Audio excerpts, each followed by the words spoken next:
Sir आतापर्यंत sir मतदानाची टक्केवारी किती झाली? आता 15% आकडेवारी आहे.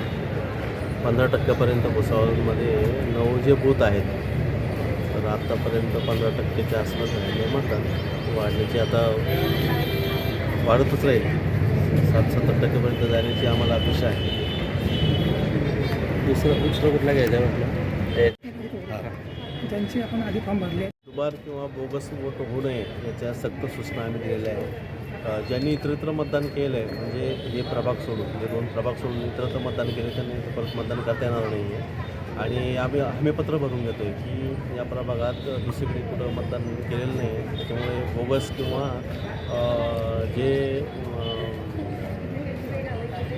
दुबार मतदान होईल ते टाळता येईल आपल्याला.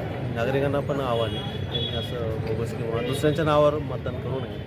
आणि तशा सूचना आम्ही पोलीस विभागाला पण दिलेल्या आहेत. आणि जर बोगस वोटिंग करताना किंवा म्हणजे हमीपत्र भरून देखील जर बोगस वोटिंग होत असेल तर त्यांचा तात्काळ गुन्हा करून पोलीस त्यांना ताब्यात घेण्याची सूचना दिल्या आहेत. सर उद्या मत होणार आहे आणि कसा बंदोबस्त वगैरे काय ठेवण्यात आला? आपण त्रिस्तरीय बंदोबस्त ठेवला आहे. उद्या मतमोजणीसाठी संपूर्ण फौजफाटासहित DYSP साहेब स्वतः उपस्थित आहेत. त्यांची 3 PI आहेत आणि त्रिस्तरीय बंदोबस्त आहे.